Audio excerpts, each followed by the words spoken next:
everyone who is ready to cook up some okra.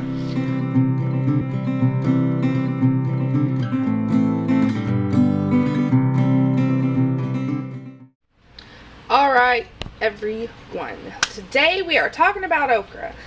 I couldn't get into my garden for 3 days, and so now I have monster okra. So, if you have never done okra before, you do not want it to get this big. You want it to be like this, and that's it. Just like that, and that is as big as you ever want it to get. But I'm still gonna eat these. They're still good. It's just, okra has little seeds, and the seeds get bigger the longer you let it grow. But you can do okra in so many ways, and I'm one of those people that love okra. I think it's a love-hate. You either love it or you hate it. I love it in all forms. I love it stewed. I love it fried, baked, roasted, pickled. I love it. I just love it. I love it. But some people do not, and that is okay. But today, enough of my rambling. Today we are going to be roasting it, which I find to be, and don't hate me for saying this, I love it just as much as fried. Some people, that's the only way they like it, is breaded and fried. But I don't know. I think the flavor is just phenomenal with it roasted just as much as when it's fried. So I like it either way, and roasting it, you don't have as many, well, you don't have any carbs. Well, I can't say that. I don't know if okra has carbs or not. But I don't count carbs in my vegetables anyway. But anyway, you don't have the breading, and so you don't have those extra carbs. So it's much, much healthier than frying it. And so that is the way we are doing it today. And I promise you, this is so easy. You're going to be like, well, why have I been waiting my whole life to roast some okra?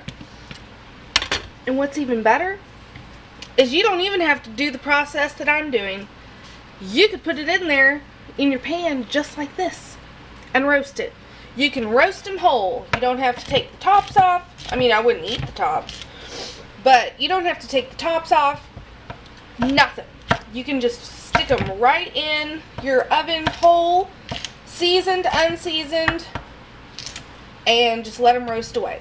But I like to cut them about like this, because that way all around gets crispy. So that is why I go through the extra step. Plus, it's fun finger food for my kiddos. Well, not my son, but it's fun finger food for my daughters, because they're still at the stage where they will eat anything. Where my son refuses to eat almost everything that I cook nowadays. But we're trying to stop that. Alright. So, there is some of my okra. This is definitely not all of it. But let me show you how we're doing it. So I'm going to turn my oven to 425. I have some tallow that I did myself, which, by the way, this stuff is so amazing to cook with. I've never done it before. It is, oh, it's amazing. So what I'm going to do, if you had just oil, then by all means use that. But since this is solid at room temperature, I'm going to stick just like this. I'm going to stick it in the oven to get it liquefied so I can get it all over my pan, and then I will bring you back for seasoning. Okay, so I have my oil melted, or of course if you're using already a liquid oil, you already have it melted, so just pour it in your pan. And then stick your okra in there. And I didn't cut off the pointy ends. Those are fine. That's just how I leave them. Get all that in there. And I'd like to pickle some. They just now started really producing to where I'm going to be able to get a big enough batch to pickle, but you got to get them before they get huge. Okay, so you can season this however you want. You can do it spicy, you can do it Cajun, curry, anything. Like, possibilities are endless with this dish, but I like to do something super simple. I salt,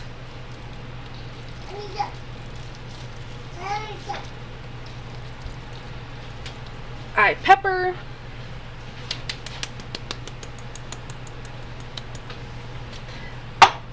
and I garlic powder.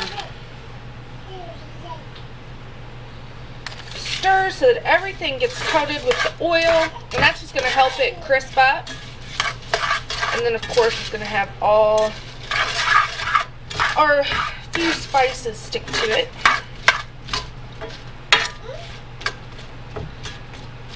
Alright, and I try to do it in as even of a layer as I can.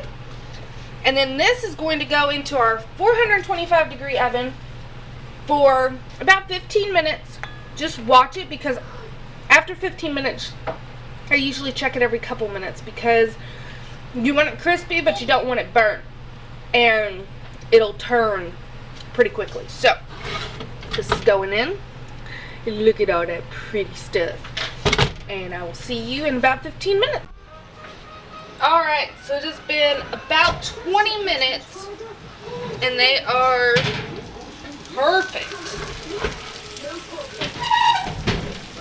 So this is what they look like out of the oven. Now, I will say about 10 minutes in, I did give them a quick stir. Sometimes I do if I remember, sometimes I don't. It's not something that I feel is a necessary step.